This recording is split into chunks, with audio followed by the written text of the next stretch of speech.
இது மகிமை நேரம். மகிமை டிவி நேயர்களை அன்புடன் வாழ்த்துகிறேன். மீண்டுமாக மகிமை நேர நிகழ்ச்சிக்கு உங்களை அன்புடன் வரவேற்கிறேன். மத்தேயு 5:15 சொல்கிறது, விளக்கை கொளுத்தி மரக்காலில் மூடி வைக்காமல் விளக்கு தண்டின் மேல் வைப்பார்கள், அப்பொழுது அது வீட்டில் உள்ள யாவருக்கும் வெளிச்சம் கொடுக்கும். இன்றைக்கும் எழும்பி பிரகாசி என்ற தலைப்பின் கீழே நாம் தியானித்து வருகிறோம். எழும்பி பிரகாசித்தல். அமெரிக்கா கடற்கரையிலே ஒரு அரிய வகை மீன் ஒன்று உள்ளது. அதற்கு ஒரு ஸ்பெஷல் குணம் என்னன்னா, 10 மின் விளக்குகளை எரியக்கூடிய அளவுக்கு அதனிடம் ஒரு பவர் உண்டு. அதன் பெயர் எலக்ட்ரிக் ஈல். ஒருவேளை ஒரு மின் விளக்கு எரிய வேண்டும் என்றால் மின்சாரம் தேவை.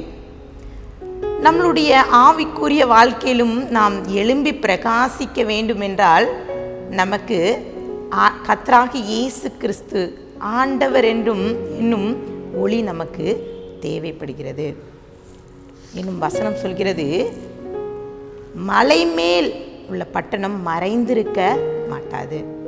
நமக்கு தெரிந்த ஒரு மிக்க எல்லாத்துக்கும் பிரபலமான ஒரு மனிதனை குறித்து இன்றைக்கு நாம் தியானிக்கலாம். முதலாவது, அந்த மனிதனுடைய குணாதிசயங்களை சொல்லுங்க. அவர் ஒரு மிடில் கிளாஸ் ஃபேமிலி. அவருடைய தகப்பனார் ஒரு வக்கீல், வழக்கறிஞர். அவருடைய தாயார் பள்ளி ஆசிரியர். அவர் சிறு வயதிலே கணிதங்கள், கம்ப்யூட்டர் மேலே ஒரு ஆர்வம். அவருடைய பாடம் படிக்கும் போது கணிதத்திலும் அறிவியல் துறையிலும் மிகவும் சிறந்து விளங்கினார். அவருடைய பொழுதுபோக்கே கம்ப்யூட்டரை நோண்டிட்டு இருக்கிறது தான். இப்போ அவருடைய ஆர்வத்தின் மிகுதியால், அவருடைய முழு ஆர்வத்தின் மிகுதியினாலே மிகப்பெரிய பணக்காரராக மாறினார். நம்ம எல்லாத்துக்கும் தெரிந்த ஒரு மனிதர் தான் William Henry Gates. Bill Gates என்று அழைக்கப்படுகிறவர். பட்டி தொட்டி கிராமத்தில் இருக்கிற அத்தனை ஜனங்களுக்கும் இவருடைய பெயர் தெரியாதவர் யாரும் இருக்க முடியாது. 1990 அவருடைய சொத்தின் மதிப்பு 100 பில்லியன். இப்படிப்பட்ட ஒரு மனிதன் அவர் வாழ்க்கையில இவ்வளவு எழும்பி பிரகாசிப்பதற்கான முக்கிய காரணம் என்ன? அவர் சொல்கிறார், அவரோட பேட்டி காண்கிறவர்கிட்ட சொல்றாரு, ஒரு வேளை நீங்க நடந்து போயிட்டு இருக்கீங்க, அப்போது கீழே ஒரு $100 கிடைக்கிறது. அப்போ நீங்க கீழே குனிந்து எடுப்பீர்களா இல்லையா என்று சொல்லி கேட்கிறார். அப்போ கேட்கும்போது சொல்ல, நான் கீழே குனிந்து எடுப்பேன். $100 பில்லியன் இருக்குது அவர்கிட்ட.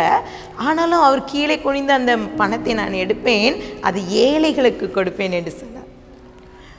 இவருடைய காரியங்களை நீங்கள் பார்த்தீங்கன்னா, ஒரு மிடில் கிளாஸ் ஃபேமிலி இவ்வளோ பெரிய அளவுக்கு பில்லியன், 2 தலைமுறைகள் பார்த்துருக்கலாம். மக்கள் அவரை, பில் கேட்ஸை ஒரு ரோல் மாடலாக வச்சுருக்காங்க. காரணம் அவருடைய குணாதிசயங்கள். அவர் சொல்கிறாரு, உலக ஆராய்ச்சியாளர்கள் ஆராயிறாங்க, யார் அதிகமாக ஏழைகளுக்கு தன் கரத்தை நீட்டுகிறவர்கள் என்று சொல்லி ஆராயும் போது அவர்கள் சொல்கிறாரு, பில் கேட்ஸ். அவருடைய தனி சிறப்பு, அவர் சம்பாதிக்கிற பணத்தை அதிகம் ஏழைகளுக்கு கொடுக்கிறாராம்.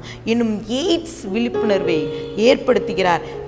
இன்னுமாக அவர் போலியோ ஒழிப்புக்காக அநேகர் பணத்தை செலவிடுகிறாராம். எழும்பி பிரகாசிக்கிற ஒரு ஒளியாக இருப்பதற்கு அவருடைய குணாதிசயங்களே 3 காரியங்களை அவருடைய வாழ்க்கையிலிருந்து சொல்லி கொடுக்கிறார். பாருங்க, உண்மையாக உழைக்கணுங்க, உண்மையாக உழைங்க. 2வது, கடமைக்கு உழைக்காமல் கடமைக்கு உழைக்காதீங்க. ஒருவேளை சம்பளத்துக்கு தான் வேலை என்று செய்யாதீங்கன்னு சொல்கிறார். 3வது, அவர் வருகின்ற வாய்ப்பை தவற விட்டுறாதீங்கன்னு சொல்கிறார். ஒருவேளை நம்மளுடைய வாழ்க்கையிலும் கூட நாம் எழும்பி பிரகாசிக்கணும்னு நினைக்கிறோம். அவர் சொல்கிறார், அவருடைய குறிப்பேட்டில் குறிப்பிடப்பட்டிருக்குது, அவர் பாட புத்தகத்தை எடுத்து வாசித்ததே இல்லை. கதைகள், இன்னும் பாருங்க, சாதனையாளர்கள், பிரபலங்களின் வரலாற்றுகளை வாசிப்பாராம். அவர் தன்னுடைய கணினி மேலே இருக்கிற ஆர்வத்தால் அவர் கல்லூரி படிப்பை திறந்து விடுகிறார். அவர் சொல்கின்ற ஒரே ஒரு காரியம் என்னன்னா, எப்போதும் ஒரே ஒரு சிந்தனையில் இருங்க, ஒரே ஒரு கோல். பிரியமானவர்களே, இன்றைக்கும் ஆவிக்குரிய வாழ்க்கையிலே நாம் ஒரே ஒரு கோல், ஒரே ஒரு குறிக்கோளோடு இருக்கணும். கர்த்தருக்காக நாம் எழும்பி பிரகாசிக்க வேண்டும் என்பதே இந்த பில் கேட்ஸ் சொல்கிறார். பாருங்க, நான் என் கல்லூரியில் முதலிடம் பெறவில்லை, ஆனால் முதலிடம் பெற்ற அனைவரும் எனது மைக்ரோசாஃப்ட் நிறுவனத்தில் வேலை செய்கிறார்கள் என்கிறார். ஸோ இன்னைக்கு ஆவிக்குரிய வளர்ச்சியில் நாம் எழும்பி பிரகாசிக்கணும்னு நினைக்கிறோம். நம்ம பெற்றோர்கள்லாம் சொல்கிறோம்ல, நம்ம பிள்ளைகள் படிக்க மாட்டாங்க, அவங்களுடைய 24 மணி நேரம் பிள்ளைங்க விளையாடுறாங்க, கம்ப்யூட்டரை நோண்டிகிட்டு இருக்காங்க, செல்ஃபோனை பார்த்துட்டு இருக்காங்க, இப்படி பண்ணுறாங்க அப்படி பண்ணுறாங்கன்னு சொல்கிறோம். ஆனால் இன்றைக்கு இந்த பில் கேட்ஸுடைய வாழ்க்கையில் அவர் படித்து அவர் முன்னேறவில்லை. அவருடைய திறமை தானாக அவருக்கு வந்த ஒரு திறமையிலே அவர் கவனம் செலுத்தி உலகத்தையே திருப்பி பார்க்கும் அளவுக்கு அவர் நிற்கிறார் என்றால், என்னும் அந்த பணத்தை அவர் சும்மா கொடுக்கல, அது கர்த்தருக்காக செலவழிக்கிறார். பிரியமானவர்களே, நாம் எவ்வளவு தூரம் ஆண்டவருக்காக செலவு செய்கிறோம், எவ்வளவு தூரம் எழும்பி பிரகாசிக்கணும்னு நினைக்கிறோம். ஒருவேளை ஒரு பக்கமாக நமக்கு போராட்டம் வரும், ஒரு பக்கம் பார்த்தோன்னா நம்மளுக்கு இழப்பு, பிரச்சனை, கடன் பாரங்கள், இதெல்லாம் காட்டிலும் நம்ம எப்படி பிரகாசிக்க முடியும்னு நினைக்கிறோம். ஆனால் கர்த்தர் இன்னைக்கு சொல்கிறார், எழும்பி பிரகாசிக்கணும். மலை மேல் உள்ள பட்டணம் போல மற்றவர்கள் உங்களை பார்க்கணுன்னா நம்ம கொஞ்சம் ஆண்டவருக்காக ஓடணும். எவ்வளோ சம்பாதித்தாலும், எவ்வளவு பணம் வசதிகள் இருந்தாலும், இந்த பில் கேட்ஸ் கர்த்தரை மறக்கவே இல்லை.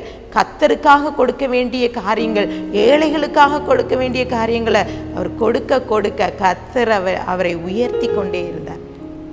இன்றைக்கும் கூட ஆவிக்குரிய வாழ்க்கையிலே நாம் பிரகாசிக்கிற விளக்காக மாறணும்னா ஆண்டவர்கிட்ட இன்னைக்கு ஒப்படைக்கணும். இயேசுப்பா, நான் எனக்கு கிடைச்ச திறமையை உமக்காக பயன்படுத்துவேன், உமக்கு கொடுப்பேன், என்னுடைய எல்லா காரியம் உமக்காக அர்ப்பணை, எழும்பி பிரகாசிக்கிற விளக்காக பயன்படுவேன், மற்றவர்களுக்கு உபயோகமான ஒரு பொருளாக இருப்பேன்னு சொல்லிட்டு ஆண்டவர்கிட்ட ஒப்பு கொடுப்போமா?